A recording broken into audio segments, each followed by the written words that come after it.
The stars had always called to Grace Miller. Even as a child growing up in a small town in Colorado, she would spend her nights staring at the sky and wondering what secrets waited beyond the clouds. Her parents thought it was a phase. Her younger brother Noah thought she was strange.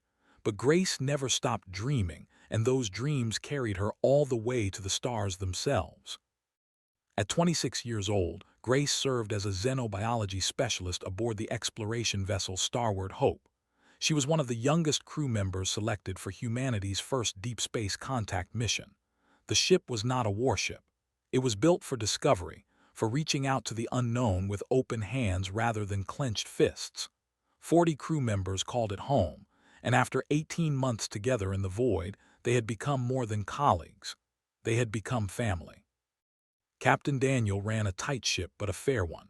He was a tall man in his 50s with gray at his temples and calm eyes that had seen more of space than most people could imagine. Chief Medical Officer Laura kept everyone healthy and sane, which was no small task when you were millions of miles from Earth. And Sergeant, the head of their small security team, had become Grace's closest friend. They would spend their off hours playing cards and talking about what they would do when they finally returned home. Grace never expected that home would start to feel so far away. The trouble began during a routine survey of an uncharted moon in the system. The Starbound Hope had been mapping the region for 3 weeks when their communications array picked up something unexpected. It was a distress signal, automated and repeating, coming from the dark side of the moon below. Captain gathered his senior staff in the briefing room.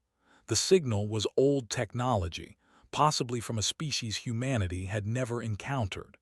Protocol said they should report it and wait for instructions from Earth. But Earth was months away by message, and whoever sent that signal might not have months to spare. Grace watched the captain's face as he made his decision. She saw the weight of it in his eyes. He ordered the Starbound Hope to investigate. They found the source of the signal within hours. It was a small craft, damaged and drifting in a low orbit around the moon. Life signs were faint but present. Captain ordered a rescue team to prepare. Grace was not part of that team, but she watched from the observation deck as their shuttle launched toward the wreckage. The shuttle never reached it. The first ship emerged from behind the moon's shadow like a predator rising from dark water. It was massive, black, and shaped like something between a blade and a living creature. 2 more followed, then 4 more, until the Starbound Hope was surrounded by vessels that made their exploration ship look like a child's toy. The attack was fast and brutal. They did not respond to hails. They did not offer terms. They simply fired, and the Starbound Hope shuddered as its shields failed within seconds. Grace was thrown to the floor as explosions rocked the ship. Alarms screamed. Smoke filled the corridors. She heard screaming, both human and something else, something that made her blood turn cold. They boarded through multiple breach points. Grace saw her first when it came through the door of the observation deck. It was tall, nearly 7 feet, with segmented gray skin that looked like armor. 4 eyes sat in a face that held no expression she could read. It moved with terrible speed, and the 2 crew members who tried to fight it died before they could even raise their weapons. Grace ran. She was not a soldier. She was a scientist. But she ran toward the armory anyway because was there, and she would not leave him behind. She found him fighting in the corridor outside the medical bay, his weapon firing again and again at shapes that kept coming no matter how many fell. He saw her and shouted for her to get back, to hide, to survive. She did not listen. They took the ship in less than 20 minutes. When it was over, the surviving crew members were forced to their knees in the cargo bay. Grace counted 19 faces, less than half of those who had woken up that morning. Captain was alive but bleeding from a wound on his head. Knelt beside her, his hands bound, his face bruised but defiant. The commander walked among them like a farmer inspecting livestock. He was larger than the others, his skin marked with patterns that might have been scars or decorations. When he stopped in front of Grace, she forced herself to meet his 4 black eyes without looking away. He held a device in his hand, and he passed it over her body like a scanner. It made a sound she did not recognize, and the commander tilted his head. He spoke to his soldiers in a language that sounded like grinding stones, and two of them grabbed Grace by the arms. Lunged forward, trying to reach her. A soldier struck him down with a single blow that left him motionless on the floor. Grace screamed his name, but they were already dragging her away. The last thing she saw before the doors closed was Captain struggling against his captors and the faces of her crew, her family, watching her disappear. They took her to a different ship, smaller but somehow more frightening. The walls were lined with equipment she did not understand, and the air smelled like chemicals and something else, something that reminded her of a hospital but wrong. The soldiers strapped her to a table and left without a word. Grace lay there in the cold silence, her heart pounding, her mind racing. She did not know why they had chosen her.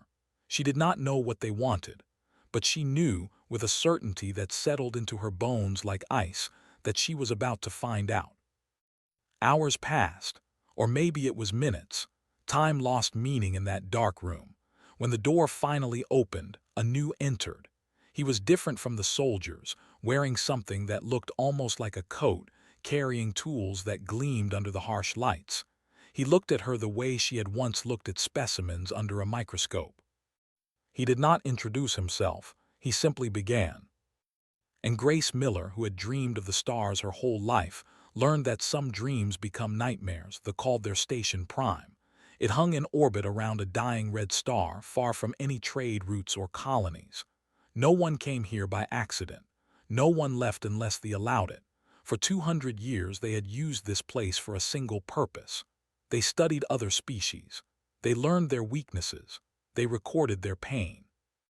Lead researcher had overseen more than 300 examinations in his career. He had broken creatures that considered themselves gods. He had cataloged the death cries of species that no longer existed. His work was considered essential to dominance, and he took great pride in his precision. Humans were new to him. They had heard rumors of them, these soft pink creatures from a small planet in an unremarkable system. They had spread into space only recently, still fumbling with technology that they had mastered centuries ago. Expected the examination to be quick and unremarkable. Humans, by all accounts, were fragile things. Grace proved more interesting than he anticipated. The first day was about establishing baselines, measured her vital signs, her bone density, her muscle composition. He noted that humans were surprisingly inefficient creatures. Their organs were poorly protected. Their skin offered almost no resistance to damage. Their blood carried oxygen in a primitive way that seemed almost accidental. On paper, humans should not have survived their own evolutionary process. Yet here this one was, alive and aware, watching him with those strange round eyes that held something he could not quite identify. The second day began testing her responses to stimuli. He started with temperature. The human body, he learned, functioned within a very narrow range. Too cold and she began to shake, her lips turning blue, her thoughts becoming slow. Too hot and she began to sweat, her heart racing as her body desperately tried to cool itself. Both extremes caused significant distress. Recorded everything. Grace did not scream that day. She bit her tongue until it bled, but she did not give him the satisfaction of hearing her cry out. When they returned her to her cell, she curled into a ball on the cold floor and let herself shake. She thought about Noah, about his stupid jokes and the way he always burned the toast. She thought about her mother's garden and her father's quiet strength. She thought about, hoping he was still alive somewhere, hoping he had not died trying to save her. These memories became her armor. The third day was worse, tested how long she could survive without oxygen. He sealed her in a chamber and slowly removed the air. Grace felt her lungs burning, felt her vision going dark at the edges, felt her body screaming for something that was not there. Just before she lost consciousness, he restored the atmosphere and watched her gasp back to life. Then he did it again. And again. Each time he pushed a little further, watching the monitors, taking notes. By the fourth day, Grace had stopped counting the tests. She simply endured. They introduced toxins to her system and watched her body fight them off. They exposed her to radiation and measured the damage. They cut her skin to see how quickly she healed. Through it all, observed with the detached interest of someone reading a mildly interesting book. What frustrated him was her mind. Her body broke easily just like he expected, but her spirit refused to follow. Other species begged by now. They pleaded for mercy. They offered anything, everything, just to make the pain stop. Grace did none of these things. She looked at him with hatred burning in her eyes, and no matter what he did, that fire never went out. On the fifth day, tried a different approach. He showed her images from the starward Hope, her crew, bound and caged, waiting to be sold to the slave markets that operated in the darker corners of the galaxy. He told her that cooperation might save them. He told her that resistance would only make their suffering worse. Grace spat in his face. It was the first time had ever been surprised by a subject. He stood there for a long moment, her saliva dripping down his gray skin, and something shifted in his four black eyes. This human, this fragile little creature, had just insulted him in front of his assistants. She had shown him disrespect when she should have been broken. The tests became harder after that. Day 6 brought new equipment, new methods, was no longer simply gathering data. He was trying to prove a point. He was trying to find the limit that would finally make her surrender. He pushed her body to the edge of death and pulled her back. He used techniques that had broken warriors twice her size. He used tools that had been designed for species far stronger than humans. Grace screamed that day. She could not help it. The pain was beyond anything she had ever imagined.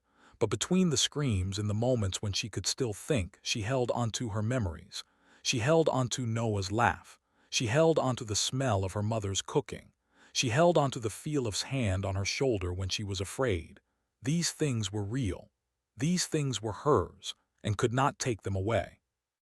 When they threw her back in her cell that night, Grace lay on the floor and cried. She cried for herself, for her crew, for the life she would probably never see again. But when the tears stopped, something else remained. It was cold and hard and patient, growing in her chest like a seed waiting for spring. She did not know it yet, but something was changing inside her. Something that had been sleeping in her blood since birth, passed down through countless generations, was beginning to wake up. They had pushed her too far.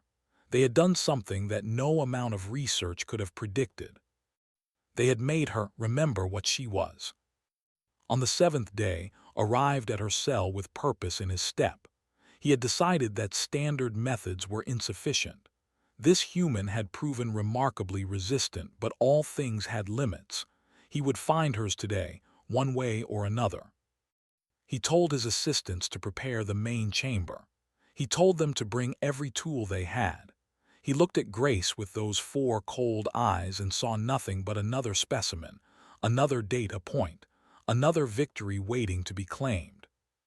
He did not see the fire still burning behind her gaze.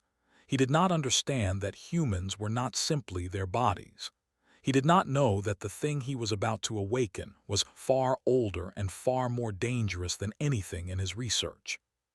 Grace met his eyes and said nothing.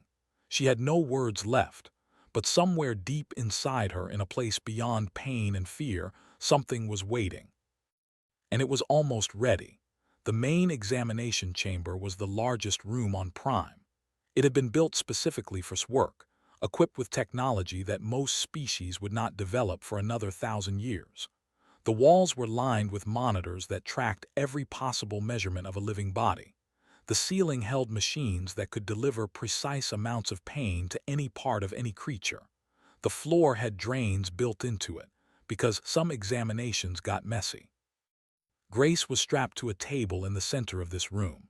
Her arms and legs were held down by metal restraints that bit into her skin when she moved. Above her, the harsh lights made everything look white and sharp and clinical. Around her, assistants moved like ghosts, preparing instruments and checking readings. Stood at a control panel, reviewing his notes from the previous 6 days. He had gathered more data on humans than anyone in history. He knew their temperature tolerances, their pain thresholds, their oxygen requirements, their healing rates. He knew that they were fragile creatures who had no business surviving in a hostile universe. What he did not know was how this particular human had resisted breaking.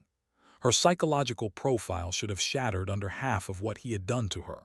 Yet here she was, still aware, still defiant, still looking at him with those strange eyes that held more fire than any dying creature should possess. Today would be different. Today he would push past all reasonable limits. Today he would find the absolute breaking point of human biology. And when it was over, he would finally understand everything there was to know about this peculiar species. He began. The first hour was a continuation of previous methods, applied with greater intensity. Grace screamed until her throat was raw, until no sound came out anymore, until she could only shake and gasp as her body tried to process what was happening to it. The monitors showed her vital signs spiking and crashing in patterns that found fascinating. Her heart rate exceeded anything he had recorded before. Her brain activity showed remarkable resilience even as her body failed to cope.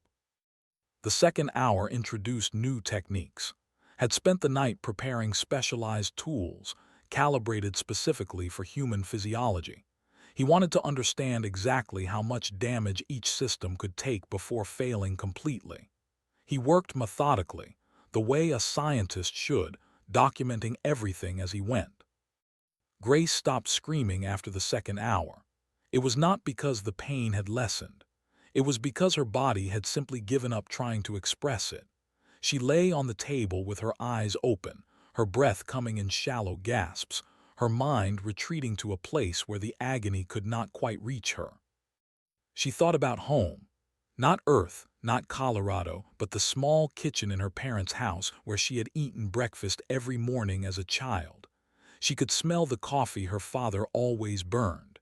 She could hear her mother humming while she worked. She could feel Noah kicking her under the table because he thought it was funny. These memories felt more real than the pain. They wrapped around her like a blanket, keeping some small part of her safe while everything else burned. The third hour pushed her body past its design limits, watched with clinical interest as organ after organ began to fail. Her kidneys first, then her liver, then the delicate systems that regulated her blood. The monitors showed cascading failures spreading through her like wildfire. Her skin turned gray. Her breathing became irregular. Her heart began to stutter.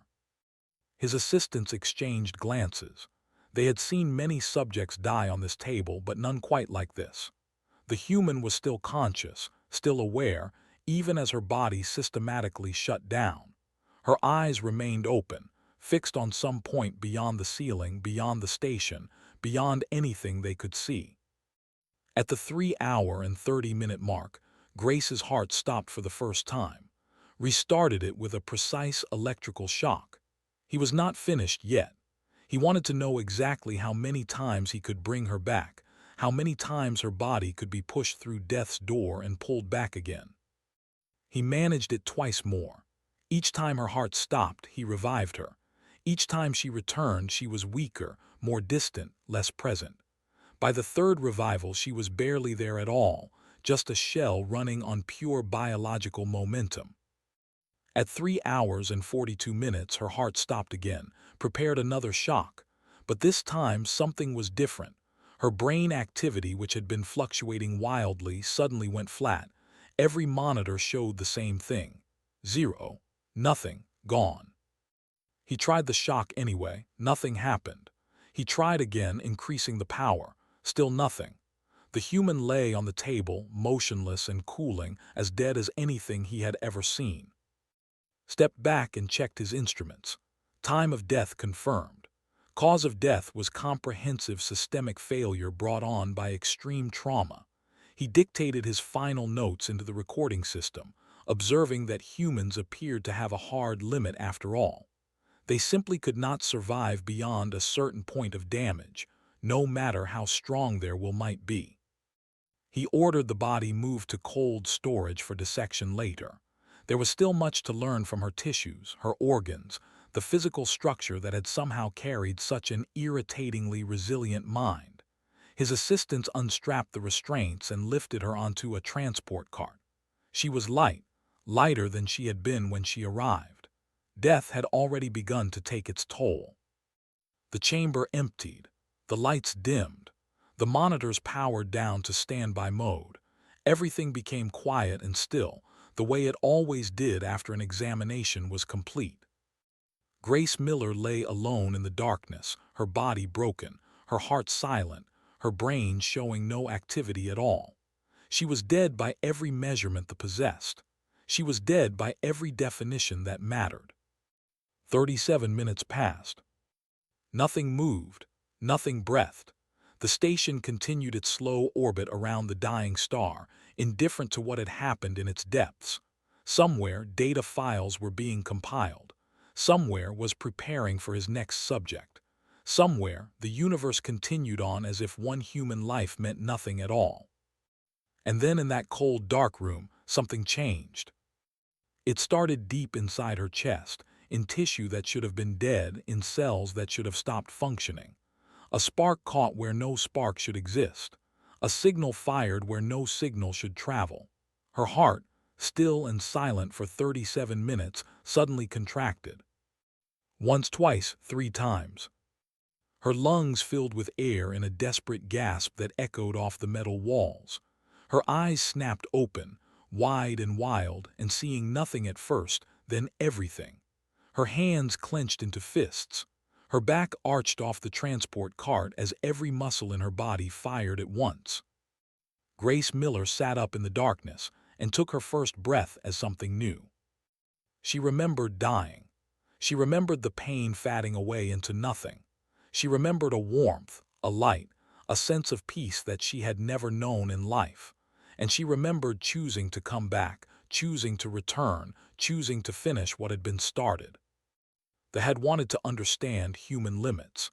They were about to learn that some humans did not have any. Grace looked down at her hands, at the wounds that were already beginning to close, at the strength flowing through muscles that should have been destroyed. She did not know exactly what she had become, but she knew one thing with absolute certainty. Was going to pay for what he had done, and nothing in the universe was going to stop her. The security center on Prime was staffed around the clock by junior technicians whose job was to watch screens and report anything unusual. It was considered boring work, the kind of assignment given to those who had not yet proven themselves worthy of more important tasks. Most of the technicians spent their shifts half asleep, trusting the automated systems to alert them if something actually went wrong. Was different. He was young and ambitious and determined to catch something that would earn him recognition. He watched his screens with careful attention, scanning from one camera feed to another, looking for any detail that seemed out of place. At first, he thought his eyes were playing tricks on him. The examination chamber was supposed to be empty. The subject had been terminated hours ago, but the motion sensors were registering activity, and when he pulled up the camera feed, he saw something that made his blood turn cold. The human was sitting up, stared at the screen for several long seconds, his mind refusing to accept what he was seeing. Dead subjects did not sit up. Dead subjects did not look around with alert, focused eyes. Dead subjects certainly did not stand up from transport carts and begin examining themselves with the calm precision of someone taking inventory. He triggered the alarm. Across the station, lights began to flash and warnings began to sound. Heard it in his quarters and immediately knew something had gone wrong. He contacted the security center and demanded an explanation. When told him what he had seen, did not believe it. He called up the camera feed himself and watched the impossible unfold in real time. Grace was standing in the center of the chamber, rolling her shoulders and flexing her fingers as if testing whether everything still worked. The wounds on her body were healing at a rate that should not have been possible. Even as watched, cuts closed and bruises faded and damaged tissue knit itself back together. Within minutes, she looked almost healthy, almost whole, almost like she had never been touched at all. This was not possible, had killed her. He had watched her die. He had recorded every second of it. No species in his database had the ability to return from death like this. No creature he had ever studied could regenerate damage this quickly. He ordered a full security response and began pulling up research files, searching frantically for any explanation. There had to be something, some biological quirk, some hidden redundancy that he had missed. Humans were supposed to be simple. Humans were supposed to be weak. They were not supposed to come back from the dead with eyes that burned like stars. Grace heard the alarm and understood what it meant. They knew she was alive.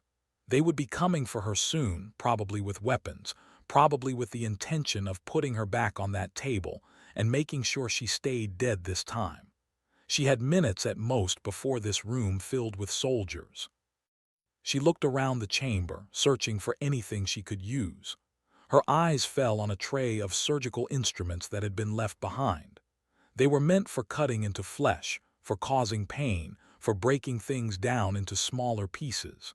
She picked up the largest one, a blade designed for precision work, and tested its weight in her hand. It would do. The first guards arrived 90 seconds later. There were 4 of them, armed with energy weapons, expecting to find a confused and weakened creature stumbling around in the dark. They found something else entirely. Grace moved before they could even register her presence, faster than any human should have been able to move, driven by something that went beyond simple adrenaline. The first guard died without knowing what hit him. The second managed to fire his weapon, but Grace was no longer where she had been standing. She came at him from an angle he could not track, and his life ended between one heartbeat and the next. The third and fourth tried to retreat, tried to call for backup, tried to do anything other than die in this room with a monster they did not understand. They failed. Grace stood among the bodies and felt nothing. No guilt, no horror, no satisfaction. These creatures had held her down while worked. They had watched her suffer without a flicker of concern. They were soldiers in an army that tortured innocent beings for science. She could not bring herself to feel sorry for what she had done to them. She took one of their weapons and moved toward the door.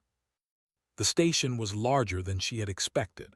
Corridors stretched in every direction, lined with doors that led to rooms she did not want to imagine. The alarm continued to wail, casting everything in flashing red light that made shadows dance and pulse. She heard footsteps approaching from multiple directions and ducked into an alcove to let a patrol pass. During her time on the table, she had listened. They spoke freely in front of their subjects, assuming that the pain would prevent any coherent thought. They were wrong. Grace had heard security codes. She had heard patrol schedules. She had heard the layout of the station discussed in casual conversation, and she had remembered everything. The detention level was 3 floors down. Other prisoners were kept there, beings from species across the galaxy who had been captured for the same purpose as her. Grace did not know if any of her crew had survived, but she knew she could not leave anyone behind to suffer what she had suffered. She found an access terminal and entered a code she had heard say on the 4th day of her examination. The system accepted it without question. Suddenly, she had access to camera feeds, door controls, and station schematics. She was inside their network, looking at everything they had tried to hide. The detention level held 17 prisoners. Most were species she did not recognize, but she saw fear in their eyes through the cameras. They knew what this place was. They knew what awaited them. Grace plotted a route through the station, marking the locations of patrols and security checkpoints. She would need to move quickly. They were already organizing a response, pulling soldiers from across the station to hunt her down. But they were looking for a weak human, a dying creature making one last desperate attempt at escape. They were not prepared for what she had become. She disabled the lights in a section of corridor and waited in the darkness. A patrol passed through, 4 soldiers moving with weapons raised, searching for any sign of movement. They never saw her coming. By the time the lights came back on, they were gone, and Grace was already moving to her next position. The detention level door required a higher clearance code. Grace had heard use one only once on the 6th day when he was discussing prisoner transfers with a subordinate. It was 12 characters long, and she had only heard it spoken aloud, never seen it written. But her mind held onto it anyway, clear and sharp despite everything that had happened. The door opened. Inside, the prisoners looked up from their cells. They saw a small human female standing in the doorway, covered in wounds that were visibly healing, holding a weapon that still smoked from recent use. They did not know what to think. They did not know whether to be afraid or hopeful. Grace walked to the first cell and released the lock. Then the second, the third, the fourth. One by one, the prisoners emerged, stretching limbs that had been confined too long, blinking in light they had not seen in days or weeks or months. One of them, a tall being with blue skin and large dark eyes, stepped forward. He identified himself as a navigator from a species called the. He had been captured 6 months ago when his ship strayed too close to territory. He asked who she was and how she had gotten free. Grace told him her name. She told him she had died on the table upstairs and come back. She told him she was going to destroy this station and everyone who worked here, and she needed his help to fly a ship. Looked at her for a long moment. He had seen many things in his life, but he had never seen anything like the fire burning in this human's eyes. He said he would help, received the reports in his command center, and felt something he had not experienced in decades: fear. The human had killed 12 soldiers in less than 20 minutes. She had freed every prisoner on the detention level. She had accessed systems that should have been impossible for an outsider to reach.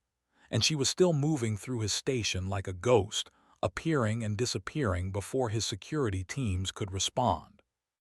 He ordered a full lockdown. Blast doors sealed across every corridor. Emergency protocols activated throughout the station.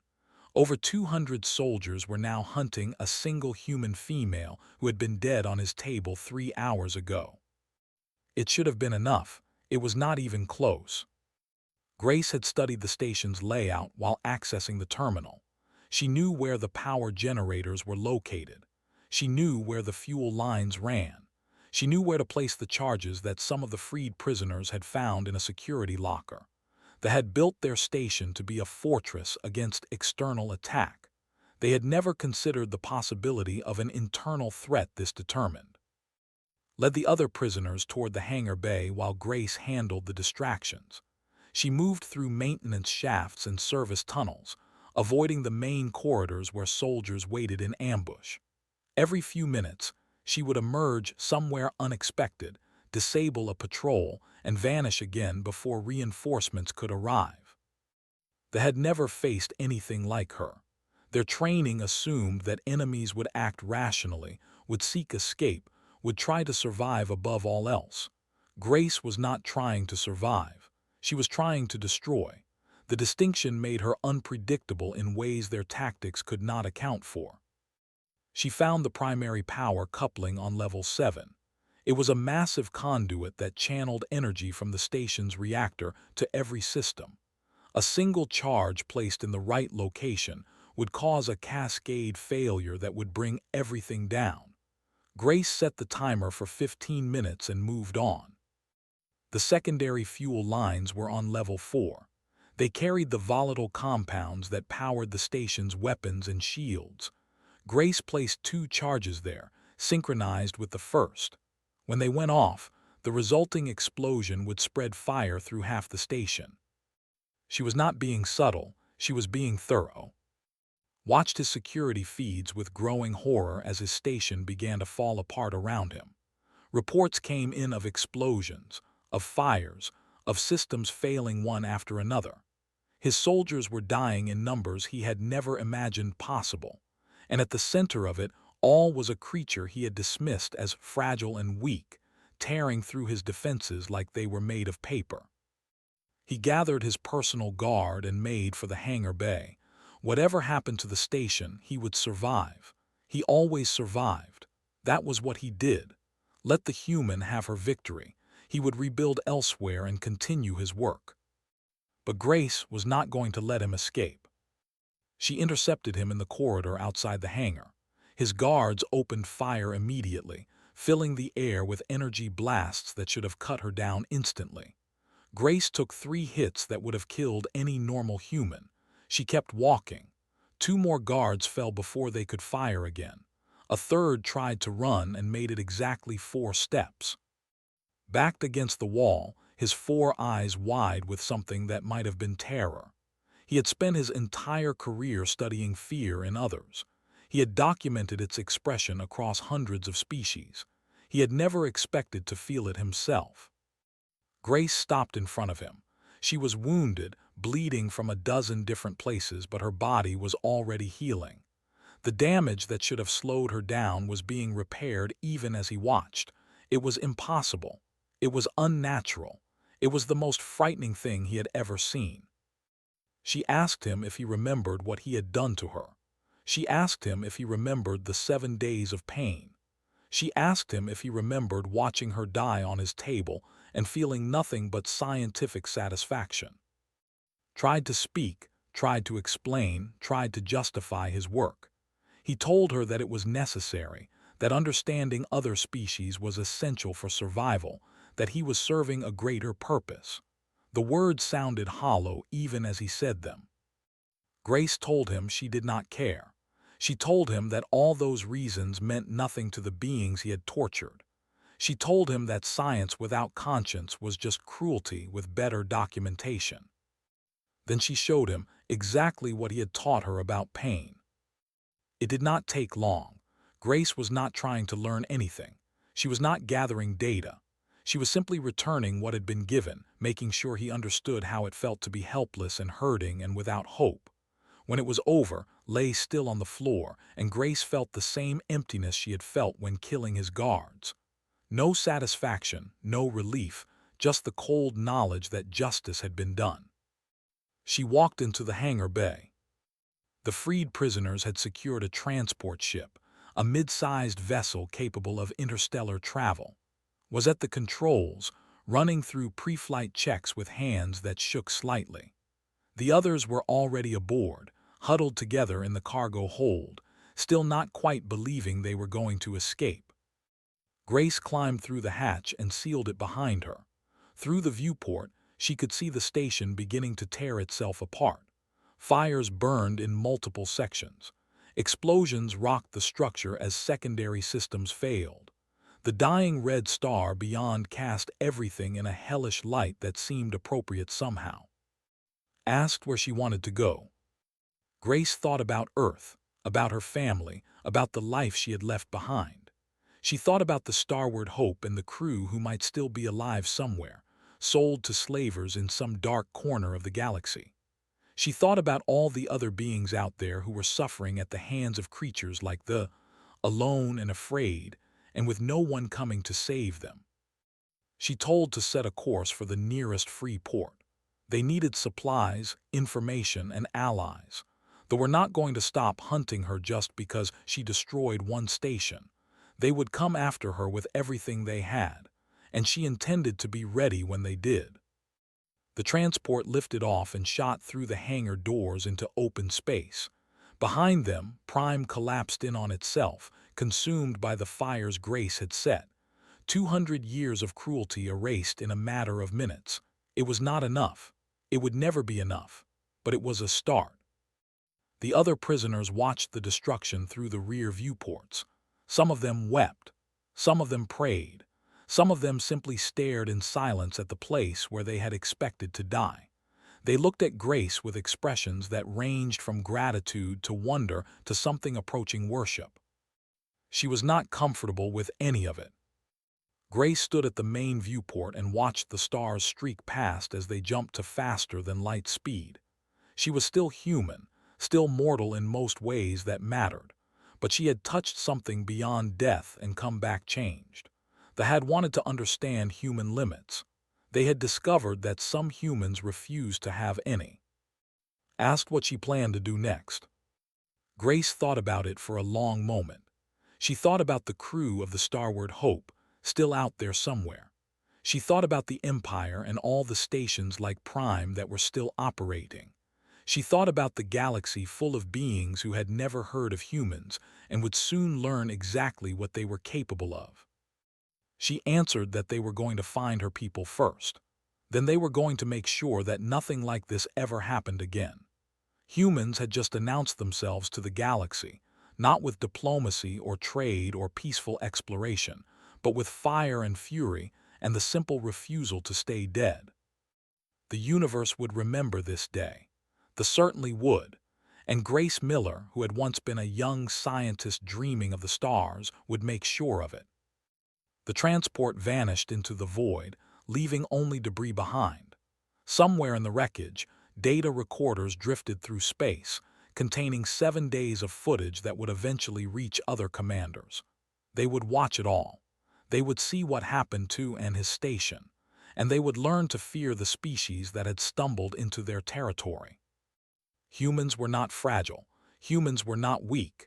Humans were something far more dangerous than they had ever imagined. Humans were survivors, and Grace Miller was just getting started.